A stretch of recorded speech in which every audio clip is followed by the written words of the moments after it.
Welcome to the deep dive. Ever feel like there's something missing when we talk about creating the life we want? Yeah, like the usual advice only goes so far. Exactly, like it just scratches the surface. Yeah. That's what we're tackling today. We're taking a really focused look at some foundational ideas about, well, how our minds shape reality. Sort of like a user manual for your inner power. Yeah, and one that actually predates a lot of the modern manifestation buzz we hear about constantly. Right. We're going back to the source, you could say. We're diving into the core wisdom of Thomas Troward, Mm-hmm. specifically as it's explored in Unleash the Hidden Power, Thomas Troward's timeless wisdom on manifestation and the subconscious mind. And it's fascinating, isn't it, how his insights really laid the groundwork for things like, vision boards, the law of attraction. He was talking about this stuff way before it hit the mainstream, Mm. before The Secret was even a thing. A real pioneer. The source calls him a mystic and metaphysical pioneer. He was trying to figure out that fundamental link, how thought actually becomes form. So our mission for this deep dive is to really extract those core insights. Yeah, and see how relevant they still are for, well, for you, for the listener, in understanding and using your own creative power. Okay, so let's start with the man himself. Mm. Who was this Thomas Troward? He had such a big influence. Well, yeah, and he wasn't your typical spiritual teacher figure. Picture this: a British judge born way back in 1847, Oh, okay. serving in India, and that's where it gets really interesting. You've got this sharp, analytical, legal mind. Right, very logical. But he's also immersed in Eastern philosophy, studying comparative religion and digging into these underlying spiritual laws. It's a pretty unique blend. It really is. And that legal background probably pushed him to look for principles, universal laws, Hmm. not just for courtrooms, but for how reality itself operates. He wasn't just thinking abstractly. He wanted the how. Yeah, he aimed to connect the dots between the material world and that deeper conscious world. That structured approach really makes his work stand out. He wanted to know how things actually work, Hmm. both physically and, internally. And his influence is undeniable. The source points out connections to Ernest Holmes, Neville Goddard. And even the creators of The Secret. He really was foundational. Definitely. So let's get to the core of it, this hidden power idea. What's the central concept? Okay, think about it like this. What if the same intelligence, the same force that created everything, the entire universe, Yeah. also exists inside each of us, personally? Okay. That's basically the hidden power. We each have access to this creative force that mirrors that infinite intelligence, like our own personal source of creation. And today we'd mostly call that the subconscious mind, wouldn't we? Pretty much. Troward used terms like spirit, law, creative power. But yeah, at its heart, it's this incredibly receptive, powerful energy field within us, our subconscious. And the key is how it works, right? You said our thoughts, especially the ones with feeling, the ones we repeat. They act like seeds. Exactly. Seeds planted in that subconscious soil. And our reality, our life experiences kind of grow from those seeds. It reflects our inner world. Which brings us right to the subconscious mind itself. The source calls it the bridge to infinite power. So how did Troward see the conscious mind fitting in our everyday thinking? He made a really clear distinction. It's like the conscious mind is the director or the gardener, maybe. Okay, the one making choices. Right. It has the power of choice. It selects the thoughts, the images, the beliefs. It decides which seeds to plant. And the subconscious. That's the fertile soil. Or maybe the dedicated workforce. It takes those chosen thoughts, those seeds. It just gets to work. Yeah, it diligently works to bring them into form in our experience. It doesn't argue or question the seeds. It just grows them. Which is why repetition and focus are so powerful. Totally. When we keep impressing certain ideas or images onto it, we're giving clear instructions. And then the subconscious starts lining things up. Mm-hmm. Aligning people, opportunities, events in the outer world. Things seem to just fall into place, reflecting those inner blueprints we've been feeding it. One really key insight from Troward, something the source highlights, is how the subconscious is non-judgmental. Yes.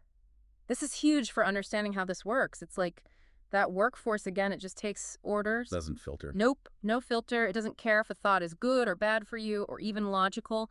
If you feed it fear or doubt, or lack consistently. You'll just reflect that back in your life. Faithfully. And it's especially receptive to strong emotion, repetition, or anything we accept as like absolute truth or authority. Which explains why things like affirmations and visualization work, right? They bypass the logical mind. Exactly. They're tools to consciously impress new patterns, new beliefs directly onto the subconscious. And the feeling part is crucial, you mentioned that. Emotion amplifies the signal. Definitely. Feeling the reality of it now.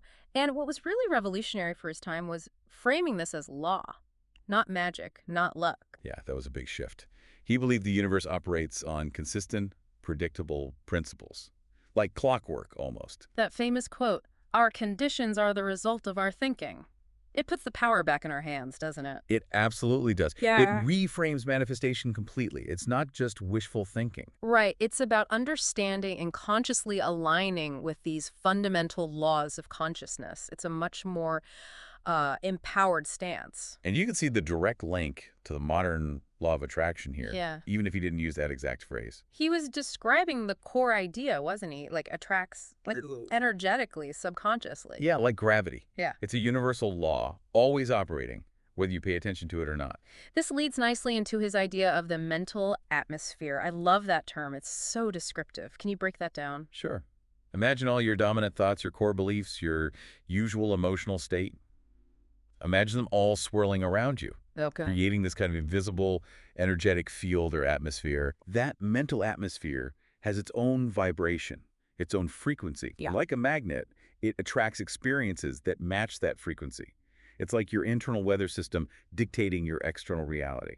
Whoa. So if I'm saying positive affirmations all day, Yeah. but underneath I'm feeling really unworthy or scared. That underlying weather, that feeling of unworthiness, that's the stronger signal. That's what the subconscious tunes into. So the atmosphere reflects the deeper stuff. Precisely. As the source puts it, you can't fake your frequency. The Mm. subconscious always wins. Okay. It shows that real manifestation isn't just positive thinking on the surface.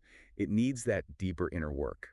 Like dealing with limiting beliefs, healing old stuff, reprogramming the subconscious. Exactly. You manifest from your actual state of being, not just the words you speak. Got it. So given all this, did Troward offer a practical formula, like steps for manifestation? He did. He boiled it down to 3 key elements: Hmm. desire, faith, and non-resistance. Hmm. Think of them as the essential ingredients. Okay, let's unpack those. Desire. For Troward, this wasn't just a whim, right? It was deeper. Much deeper.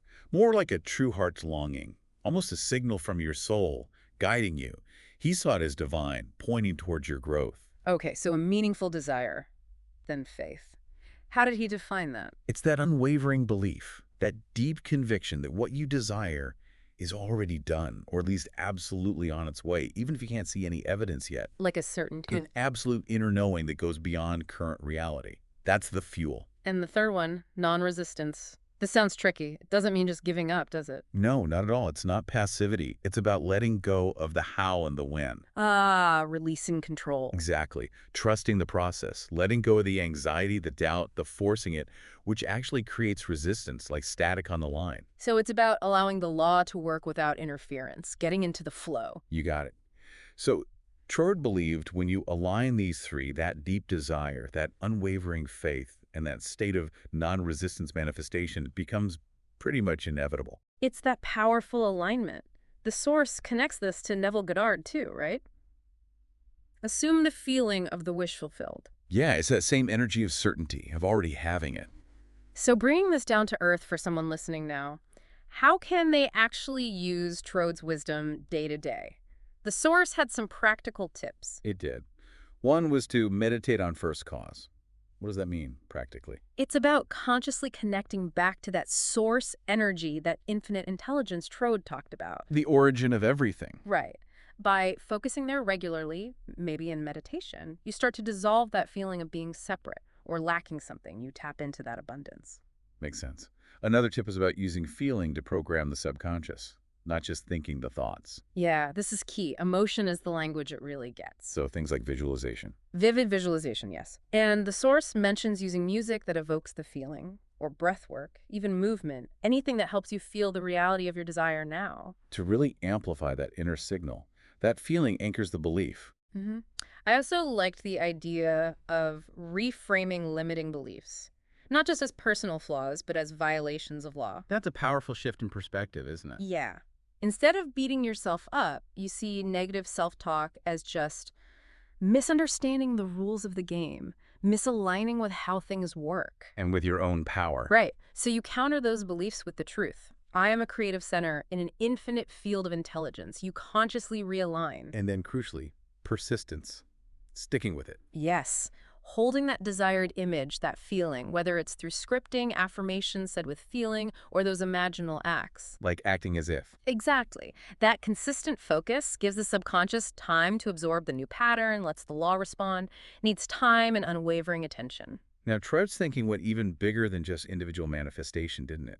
He touched on the nature of reality itself. He really did. He was right in line with ancient Hermetic teachings. That core idea, the universe is mind. Whoa, that's a big concept. It is. Profound. Potentially mind-bending. So, if the universe is fundamentally mental, what does that mean for our everyday reality? It suggests that what we see as out there, the external world, is essentially a projection. A projection of consciousness. Our collective and individual consciousness, our inner world, thoughts, beliefs, emotions, is literally shaping the outer world we experience. Like we're co-creating this massive reality together. That's incredibly empowering, though, as the source points out. It puts the power squarely back with the individual, doesn't it? We're not just leaves blowing in the wind. We're active participants, co-creators. Exactly. I love that analogy from the source. You are not a drop in the ocean. You are the entire ocean in a drop. Powerful. Speaks to that inherent potential within us. And our interconnectedness. So pulling all these threads together, what's the absolute core message Troward wanted people to get?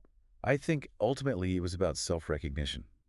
Recognizing the immense inherent power that lies within each of us. The hidden power isn't hidden somewhere else. Exactly. It's not external. It's you. It's always been there. You are the hidden power. Which leads to that big direct question for everyone listening. Now that you have this understanding, this glimpse into the manual. What will you create with it? Yeah. What will you consciously choose to create? It's really an invitation, isn't it, to step up, to own your inner world and its power. So as you mull this over, we really hope you'll experiment with these ideas. Pick one thing from today. Just one concept, maybe focusing on the feeling, like we talked about. Or consciously challenging one limiting belief when it pops up. Or even just taking a minute to meditate on that connection to the source, to first cause. Try applying it. See what happens. Even small steps can start shifts. And remember what the source said. The laws are already working. They're always working. Our job is just to become conscious participants, to learn how to work with them intentionally. To align ourselves. And maybe, just maybe, the key isn't always more hustle, more efforting. Perhaps it's more harmony? Inner harmony. And Thomas Troward, this incredible pioneer, really gave us a blueprint for finding that harmony, that alignment. Let's consider that shift. From striving to aligning. From hustle to harmony. See what unfolds.